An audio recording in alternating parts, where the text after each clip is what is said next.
Katie, are you like an all-in type of person? Do you really commit to things when you try something new, or are you like, nah, I'll try it and we'll see how it goes, and maybe you stop? I would like to believe that I'm an all-in kind of person, but I also get frustrated really quickly. And so if I can't master it immediately, I quit and assume that it's not my fault. So running is a great example of that. I'm actually still working on running a mile, but I was like, well, that person over there can run a mile. Why can't I run a mile? So therefore, it must not be my fault, which clearly is not true. It is my fault. Yeah. I just need to do more of it. Kerry, what about you? Are you an all in or are you a give up immediately?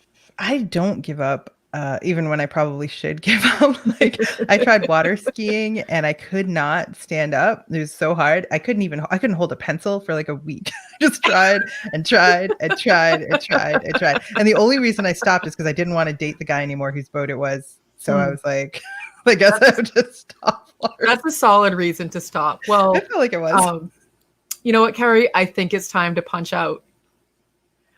On today's episode of Punch Out with Katie and Kerry, we are talking with Michael Port. Michael is the co-founder and CEO of Heroic Public Speaking Worldwide. Michael, thank you for joining us for season 5. Do you want to tell us, a little bit about how you're an all-in or quit right away kind of guy? I know you've tried nothing about work because we don't talk about work. No, I'd love to, but I do want to let you know I am selling 2 of our boats. So if you want your own boat, so you don't need to rely on that guy So I don't need for water skiing, just let me know. I've got a couple boats. I could suck at water skiing with anybody's boat. I don't know. Yeah, exactly. Yeah, it doesn't have to be someone else's. It could be your boat, Kerry. It's true. Well, he had a boat yard, so we had the many boats to choose from. Yeah. Wow. And I still was like, And it still wasn't enough to keep you in that relationship. I feel like this is a different episode. Definitely a different episode. I was not all in on that one. You were not. Well, it sounds like you made a good decision on that front. I think so. Yeah, I'm 100% all or nothing type of person. And I've really worked over the years not to be, frankly. I've tried to be more moderate and easygoing. And I'm turning 50 this year, and I've come to the conclusion that, I am who I am, right? It's like when I see something that I'm interested in, I want to learn everything I can about that thing. And it makes it more fun, I feel, if you can engage in an activity in a way where you feel competent. So when there's something new that I want to learn, I will devour every resource that I can possibly find on how to do the thing. And then, maybe if I have some natural skill or natural talent, maybe then I'll build some skill. If I don't have a lot of natural talent, I'll still be able to build enough skill to enjoy it for a time. But yeah, all in. Natural skill, Katie, play a role in any of your hobbies? I am still in my 40 years on this earth trying to find any natural skill at anything. You have dad jokes going for you. I do, but I mean, is that a skill? Hard to say. Really. A gift. It's more of a gift. Yeah. I think. And it's not something that I think I would want to spend time developing either. Michael, though, when you were younger, like you said your parents were very supportive of you trying different hobbies because it's good for you. How did you choose them, though? Like, was your mom like a tiger mom telling you which thing to try? No, or did you find it yourself? Both my parents are therapists, by the way, which probably explains a lot. But my mother, as a child development specialist, really believed that hobbies were important for kids. So her primary concern was whether I'd get hurt. Like I wanted to play ice hockey. She wouldn't let me because she thought I'd lose all my teeth. But she did let me play football, which I ended up, getting hurt anyway. And she still blames herself for that. My mother's the type of, like, if I drop something right here, she'll think it's her fault, even though she's. Because you were concussed playing football and your coordination is off. Exactly. But they really encouraged anything that I was interested in. They would support entirely. My father was not an athlete, but he would come, to every sporting event that I had. He couldn't throw the baseball with me after maybe 6th grade because I threw the ball too hard, and he couldn't catch it. But he still tried, and so I give him a lot of credit for that. So yeah, always throughout my whole life, the hobbies, the activities outside of the prescribed plan that sort of our society puts into place has been the thing that's been my saving grace. So, you have to go to school and you got to do well in school. Well, if that's all I had when I was young, I think I would have been really, really actually quite miserable because I didn't love the school environment. But the things I got to do because I went to school, associated with school or an extracurricular activity of some kind, those are the things that really kept me engaged in school. Same thing when I went to college. I started doing theater when I went to college as a hobby. It ended up turning into my profession early in life. But when I started it, I just was interested in the experience of it. I didn't go into it thinking, oh, well, this is how I'm going to make my money, because it's not usually what one thinks about when they think about acting, like, oh, this is going to make me rich. Some probably do, but they want to be a movie star. They're not really necessarily thinking about acting. Like Katie, you have a film degree where you're like, I'm going to go be the next Scorsese. Like, what was your? It's a little different. But yeah, so I think a lot of my hobbies have been physical hobbies, but not all of them. I mean, we're really, I'm a big boater. As I mentioned before, we're actually selling a couple of our boats right now, but I have my captain's license, my 100-ton master's license, which is completely unnecessary for the size vessels that we have. You just wanted to learn everything I possibly could about the discipline. But then do you ever use it again? Or are you like on to the next thing? Like, no, well, I mean, like a 100-ton license, I'd have to have a vessel that was 100 tons, but that's a very, very large vessel. Please stop towing this, sir. This is not your boat. So no, I don't need that. But all of that work contributes to my ability to really, really enjoy the boating lifestyle because, it extends what we're able to do. So I can take longer trips because I feel more secure in my ability to navigate and safely manage the kind of boat, that we have, when we go on trips like that. So it gives me more confidence. And so when you have more confidence, I think you tend to enjoy the things you're doing, more significantly. Even while you're still terrible at them, like someday I'll be great at this. Well, if I'm being perfectly honest, I think the things that I really commit to, I get pretty good at. Gardening, I'm not really sure it's going to be my forte, but I have been trying gardening, ever since the pandemic started. I'm home, I needed to do something. So I started building garden boxes and really filled up the backyard with many more garden boxes than is probably reasonable. And I had a couple bumper crops, but I had a lot of trouble with, like, I even had trouble growing tomatoes, which anybody can grow tomatoes, is what I'm told. But that one was a little bit more challenging. But I think that it gives me something to focus on so that I don't worry about other things. Mm-hmm. It helps me find balance in my life. All of these different activities over the years. In my 20s, I used to race bikes. It helped keep me focused when I was working as an actor and wasn't working as much as I wanted to work. And it's not like I ignored my profession. I still gave everything I had to the profession that I was pursuing. But the hobbies, I think, are what have kept me sane over the years. Have you found that some of these hobbies, like boating, for example, have led to other additional hobbies? Like I would imagine if you're going all in on boating, then you need to have like a big dictionary of nautical terms and you need to learn how to read maps and those kinds of things. Have you found that they've led in other directions that you didn't necessarily expect? Yeah. Well, charts, by the way, not maps. Maps are on the ground. I'm not a boater. We don't boat. Charts are on the wall. See, this may have been why you and the guy didn't connect. Oh, me? No, that wasn't Katie. That was me. Oh, sorry. That was Katie. And then that wasn't that. He was a bad kid. So it's true. It is true. There's a lot of, certainly, I also, have done a lot of fishing, which is not, you don't always need to do when you're boating, but that's something that I engaged really quite fully in as well. Fishing. Yeah, fishing. Then I stopped eating meat. So I stopped fishing as much because I don't want to, catch fish that I'm not going to eat. Oh, so there's not like, I mean, there is a kind The of, catch and release. no, but there is a can kind of, catch and isn't there release. kind of vegetarianism where you do eat, what they call it, Pescatarian. pescatarian? Yeah. Pescatarian, the folks eat fish, but no. So we moved to a plant-based whole food diet, and so you can catch and release. You do kill some of the fish that even when you're catching and releasing, because they may swallow a hook, or there may be just some other injuries that they sustain that that they can't. So you got to be prepared to finish the job, is what you're saying. You got to be prepared to finish All the job. in, Carrie. All in. All in. That fish isn't getting away.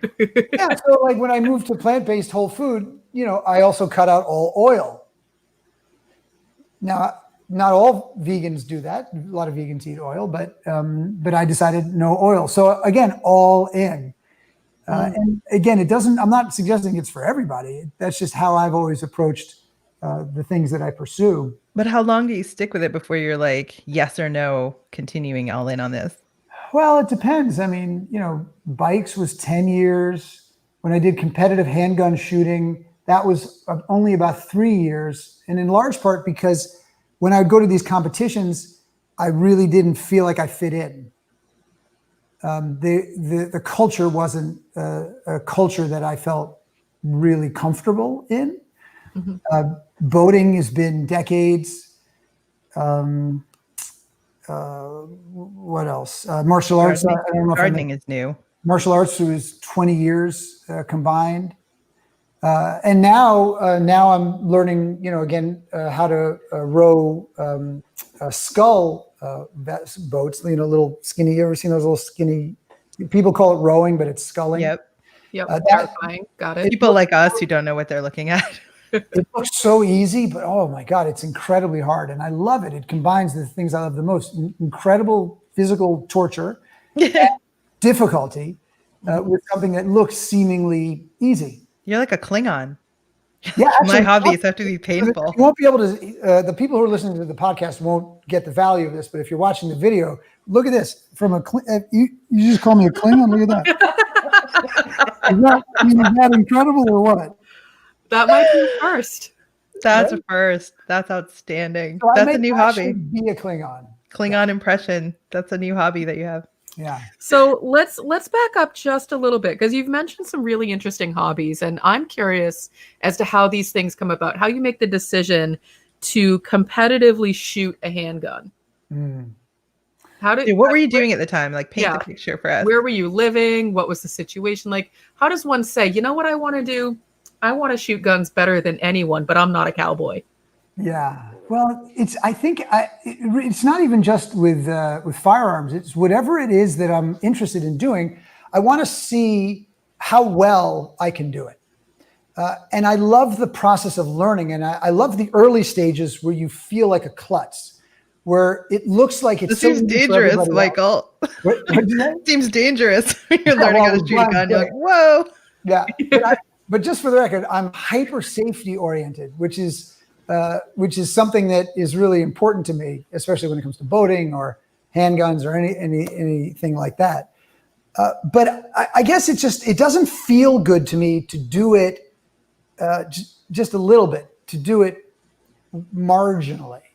I really want to feel what it's like to have proficiency so that it actually feels easy, because that's when you find flow.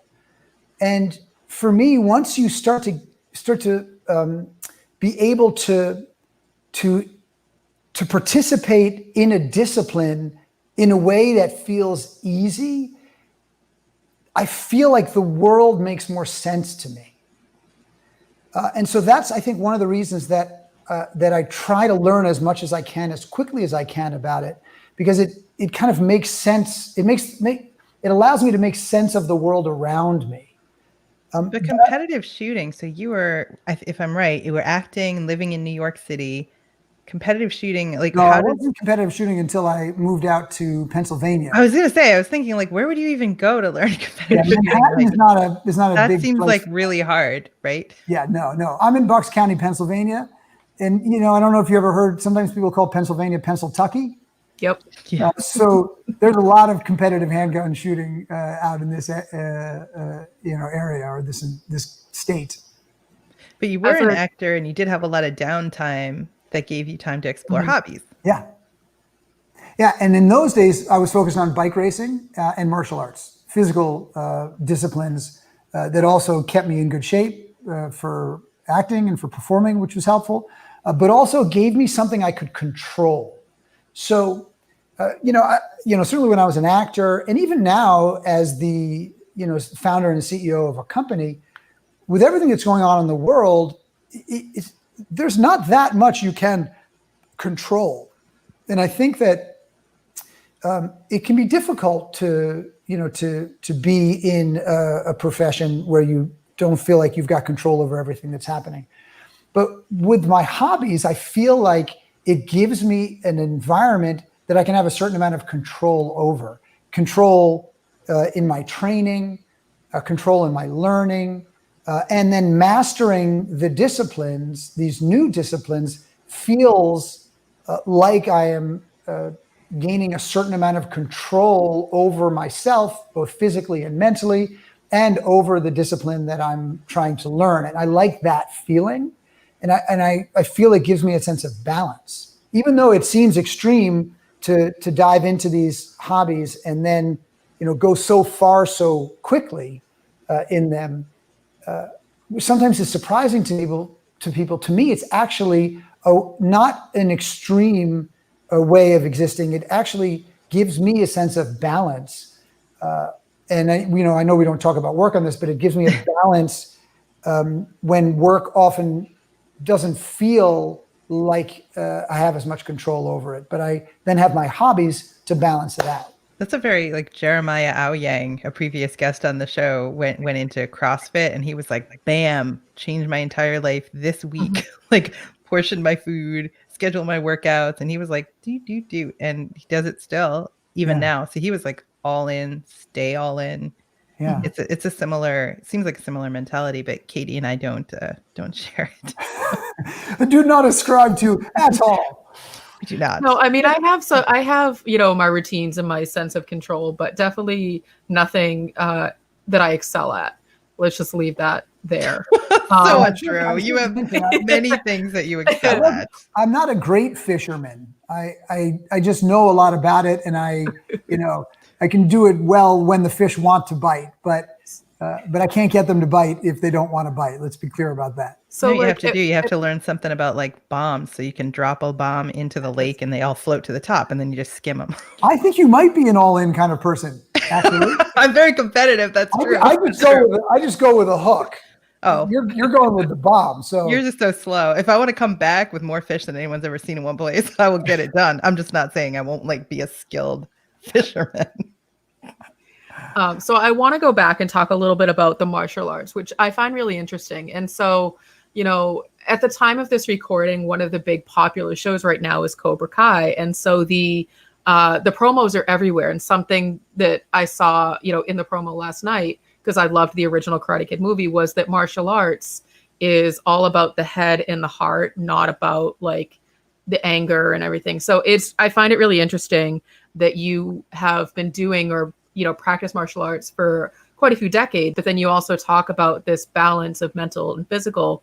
And it sounds like martial arts was really something that gave you that more mental balance, because I know it's very disciplined in sort of that meditative thoughtfulness versus, chopping wood with your hands. Yes. Or maybe it's both. Well, I feel so lucky at 50 years old to get to talk about Cobra Kai and the Karate Kid, because when I was a teenager, the Karate Kid was just the most important film of all time. You guys look younger than I am. I love the movie. I don't like the remake. I love the original. But I've watched the first season of this new Cobra Kai TV show. And, I want to be a performer, not a critic. And so I don't mean to criticize the show in any way. But here's the thing. What makes it so remarkable to me is that most of the writing is not extraordinary. The martial arts is not really particularly impressive. What? The acting may not be, Academy Award winning or Emmy Award winning. I find that hard to believe. But I love it, and I can't get enough of it. Though those people don't like go off and become, Meryl Streep or some amazing the most actor. iconic line is "Sweep the leg, Johnny." Sweep the leg, Johnny. It's not too hard. But I love it because of the heart, and that's what I love about it. It's so much heart, and that's one of the things that is so meaningful to me is that it's not perfect from a creative perspective, from a filmmaking perspective, from an acting perspective, none of that, but they still have the heart, and we can look at so many things in life that way. We don't need to be perfect in anything we do if we bring ourselves to it fully. And so that's one of the things that I loved about martial arts. I was never going to be the greatest at any of the disciplines that I pursued physically. But it's the love of it that is where you find meaning. And if I love Aikido, or if I love jujitsu, or if I love rowing, or if I love bike racing, or if I love gardening, it's just bringing more love to life and to the life that I get to experience. And I love being on the water, and I love being able to captain, our boats for our family and our friends. And it just brings more life and love to all of the experiences that we get to have as a family. But I love tugging a cruise ship. I love having the 100-ton license to tug a cruise ship. Yeah, maybe when I retire, I'll drive a dinner boat or something. But I think, I really like, that's what the hobbies do ultimately, is they enhance our lifestyle through the love and the enjoyment of the activity. If they called you right now, Michael, to guest star on Cobra Kai, I know that you would say yes. Don't even be like, are you kidding? I'd be there in a heartbeat. Yes to that. In a heartbeat, and I would be so cheesy that it'd be amazing. I would love the cheese. Michael Port's in, you guys. Give him a call for Cobra Kai. So what specific disciplines in martial arts, because that's a general term, what specific techniques did you learn through your couple of decades, and do you still practice? So I don't practice anymore, although I do fool around with my boys a bit just to remind them, who's in charge. Because, one of them is 6'1" now at 15 years old, and we weigh the same amount. So I just want to make sure that they still know for a couple more years at least that I still have, some skills that I can bring to bear. But so for 15 years, I was in Aikido, which is a Japanese martial art. And then I moved to Brazilian Jiu-Jitsu. And Aikido is a very, the way that it's taught in the US mostly is a pretty traditional martial art. It's all defense. There's no competition. And so the way that you practice is people have to attack you so you can defend. And as a result, sometimes you can lose some of the authenticity because most physical combat is messy. And Aikido is very clean, is very neat. And so, after 15 years, I met somebody who owned a Brazilian Jiu-Jitsu school. And he said, why don't you come down and roll with us? Roll is the term they use for sparring, essentially. Remember that, Katie. If someone says, hey, do you want to roll?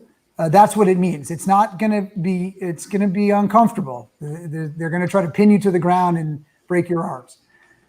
So not like hop in the car and go to In-N-Out Burger, because that's what I mean when I say let's roll. Let's roll. Yeah. Right, no. Or like if you just robbed the bank and you're like, yo, let's roll. Yes. You're out. Right. So he had me roll with a white belt. And at the time, I was teaching martial art. I was teaching Aikido for my teacher. So I had a fair bit of experience. And he had me roll with a white belt on the ground. And he put me in an arm bar really in about 60 seconds, and I had to tap out. And I thought, oh my gosh, there's a whole set of skills I do not have, because Aikido is not something, is not a martial art that focuses on ground techniques. And so there's a certain unrealistic nature to the martial art. And That's interesting. So it's like you can defend yourself if you're attacked in a very specific, orderly way. Correct. If you attack me, before you attack me, just want to let you know, this is how I need you to attack me, and then I'll be able to defend really well. All right, Man. Kerry, I'm going to send you a project plan about our next martial arts fight, and we're gonna work it out. But if you deviate, I have to plan for those scenarios. So it feels, yikes, that's tough. I also feel like someone like Christopher Penn then would tune you, because he's not going to be limited. Correct. He's going to fight dirty. Well, I would say he's going to fight dirty and pull a knife on you. So basically, I got tuned up. And so that's when I said, all right, well, I got to start training in jiu-jitsu, because I want to experience the more realistic, art. And I did start training. And then my Aikido teacher at the time said, you can't train here if you're also training there. Oh, it was really? very Cobra Kai. That's a thing? Huh. It is a thing. He was. So you had to be Miyagi-Do or Cobra Kai. You couldn't be both. Yeah, I couldn't be both. I couldn't be both. I think he thought he was Miyagi-Go dojo, and jiu-jitsu was Cobra Kai. But in fact, there was actually one of the things I found that was interesting is that when I started training in jiu-jitsu, I found that there was more authenticity and also more respect between practitioners, because in a martial art where you're not supposed to have any competition, the competition would seep in, because human beings are naturally competitive. Yep. So people want to figure out, well, who's better? Who's more skilled, stronger? And so that stuff would seep in, and people would get hurt as a result.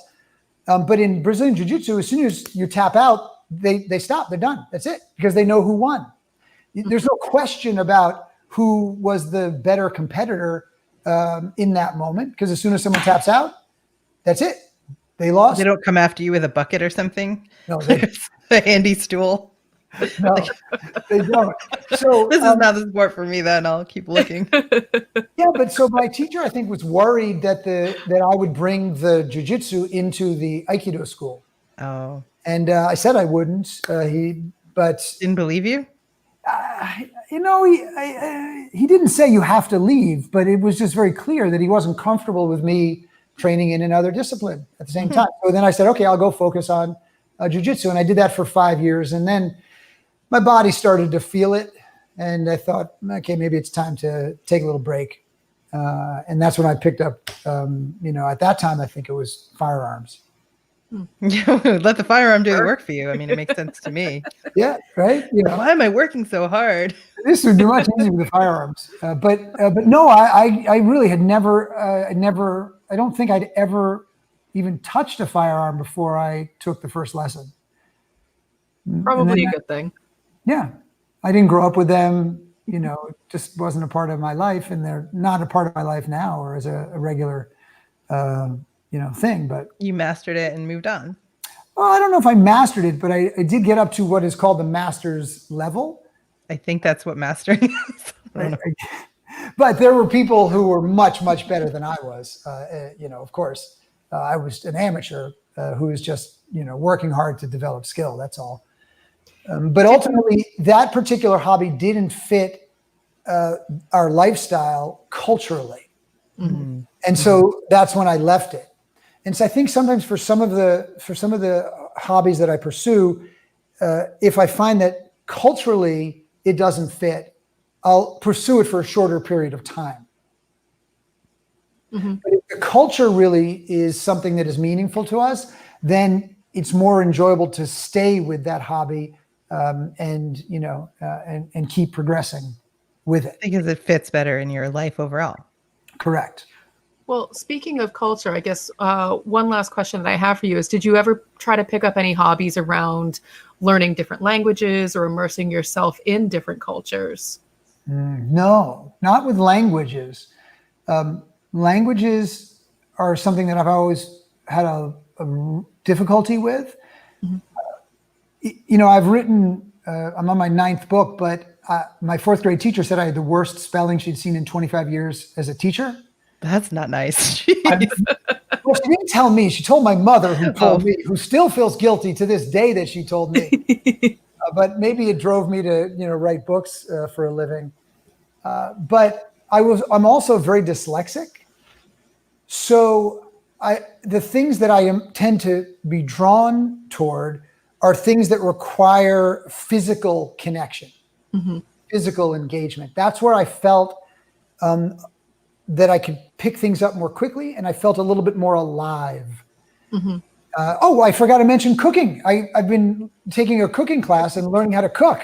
And now you're talking my language. I mean, this is something I could get behind. Not cooking, but eating. Yes. What kind of things are you cooking? So when I stopped eating meat and dairy, I found that if I didn't cook myself, it was very hard to eat. Because you can't just if I live in, San Francisco or San Diego, I'm sure every other corner has a vegan restaurant. But where I live, even though it's an adorable little town called Bucks County, Pennsylvania, you just can't go pick up food that doesn't have meat or dairy in it. And so if I was going to make this change for health purposes, I needed to learn how to cook. So I'm taking a cooking course. I'm on my 2nd cooking course. But I had to learn how to do things like stir frying without oils. It was very difficult.